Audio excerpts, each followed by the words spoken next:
कहानी का शीर्षक है माँ की दुआ को तो ईश्वर भी नहीं टालता। गोविंद हॉस्टल में रहता था पढ़ाई के लिए। उसके गांव में कॉलेज नहीं था, इसलिए उसको शहर में एडमिशन लेना पड़ा। वहाँ पर हॉस्टल में ही रहता था।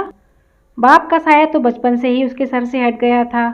माँ ने ही उसको पाल पोस कर बड़ा किया था। वह अपनी माँ की बड़ी इज्जत करता था। हर बात अपनी माँ से ही पूछ कर करता था। उसके रूम में 2 लड़के और भी उसके साथ रहते थे। वह अपने माता पिता से पैसे मंगवाते थे और अनाप शनाप खर्चा करते थे। उनका ध्यान पढ़ाई लिखाई में बिल्कुल भी नहीं था। गोविंद ऐसा बिल्कुल नहीं था। वह माँ का आज्ञाकारी था और सिर्फ अपनी पढ़ाई पर ही ध्यान देता था। एक दिन उसके दोस्तों ने घूमने का प्लान बनाया तो पहले उसने मना किया, लेकिन जब उसके दोस्तों ने ज़्यादा ही जोर दिया तो उसने कहा ठीक है, लेकिन पहले माँ से पूछना पड़ेगा।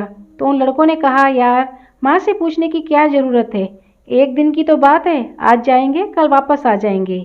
उसने कहा चाहे 1 दिन की बात हो या 1 घंटे की, मैं कहीं जाने से पहले अपनी माँ की आज्ञा जरूर लेता हूँ। अगर माँ कहेगी हाँ तो चलूँगा, माँ ने कहा ना तो नहीं चलूँगा।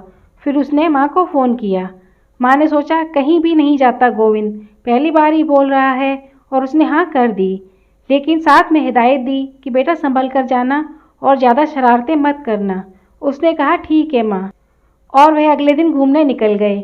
उन्होंने घूमते घूमते सोचा चलो नदी में बोटिंग कर लेते हैं, और उन्होंने एक नाव वाले को बुलाया और नदी के बीचों बीच पहुंच गए। वह नदी के बीचों बीच थे, तभी पता नहीं क्या हुआ, नाव में एक छेद हो गया। नाव पानी से भरने लगी। वह तीनों समझ नहीं पा रहे थे नाव में पानी कहाँ से आ रहा है, और वह बहुत डर गए क्योंकि उन तीनों में से किसी को भी तैरना नहीं आता था। नाव चालक ने देखा कि नाव में पानी भरने लगा है। वह फट से नदी से छलांग लगाकर बाहर निकल गया। वह चीखते चिल्लाते रहे कि हमें भी बाहर निकालो, लेकिन वह अपनी जान बचाकर भाग गया। और फिर धीरे धीरे नाव में पानी भरने लगा। अब नाव में पानी इतना भर चुका था कि नाव डगमगाने लगी और वह तीनों गिर गए। जैसे ही गिरे, अब उनको लगा कि अब वह नहीं बच सकते। तब गोविंद के मुंह से निकला माँ, और जैसे ही उसके मुंह से माँ शब्द निकला तो पूजा घर में बैठी उसकी माँ के दिल में एक हलचल सी हुई। उसका मन घबराने लगा। तब उसने आंख बंद की, हाथ जोड़े और ईश्वर से प्रार्थना की कि हे ईश्वर, बच्चों की रक्षा करना। जैसे ही माँ के मुंह से ये शब्द निकले, पता नहीं कहाँ से नदी में 3-4 गोताखोर आ गए और उन्होंने उन तीनों लड़कों को पकड़कर खींचकर निकाला। वे तीनों बेहोश थे। जब उनको थोड़ी देर बाद होश आया तो उन्होंने अपने सामने गोताखोरों को देखा और कुछ पुलिस वाले भी सामने खड़े थे। तो वह अचंभे में आ गए कि यह लोग अचानक कहाँ से आ गए।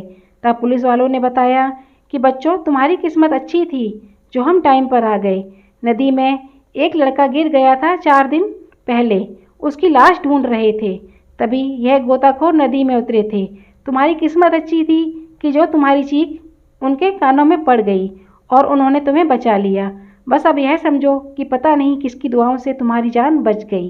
तभी गोविंद ने कहा, इंस्पेक्टर साहब, मेरा फ़ोन पानी में गिर गया है, आप मुझे मेरी माँ से बात करवा देंगे? इंस्पेक्टर ने कहा हाँ हाँ, क्यों नहीं, और अपना फ़ोन निकालकर उसको दे दिया। फ़ोन स्पीकर पर था और उसने अपनी माँ को फ़ोन लगाया और वहाँ से पहले से ही चिंताजनक आवाज़ सुनाई पड़ी। बेटा तू ठीक तो है? पता नहीं क्यों मेरा मन अचानक से घबराने लगा।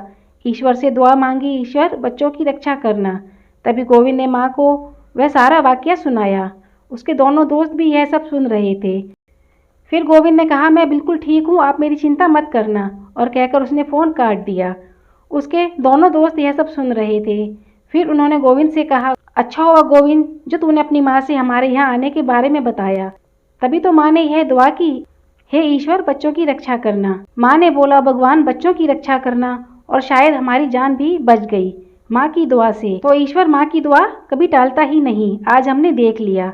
तब उन दोनों लड़कों ने अपने अपने घर फ़ोन लगाया और रोते हुए अपनी माँ से माफ़ी मांगी और कहा, माँ आज के बाद हम आपका दिल कभी नहीं दुखाएंगे, हम पढ़ाई लिखाई में ध्यान लगाएंगे और आज के बाद जैसा आप कहेंगी हम वैसा ही करेंगे, कभी भी ऐसा काम नहीं करेंगे जिससे आपका दिल दुखे।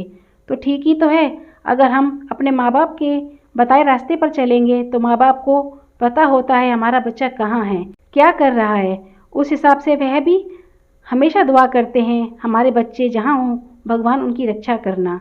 तो यह बात बिल्कुल सच है और इसलिए माँ बाप की हमेशा इज्जत करें, माँ को प्यार करें, माँ का दिल ठंडा रखें और फिर जो माँ के मन से दुआ निकलती है उसे तो कभी ईश्वर भी टाल नहीं सकता। तो कहानी कैसी लगी कमेंट करके ज़रूर बताएं और अगर अच्छी लगी हो तो प्लीज़ लाइक और सब्सक्राइब का बटन दबा दें। धन्यवाद।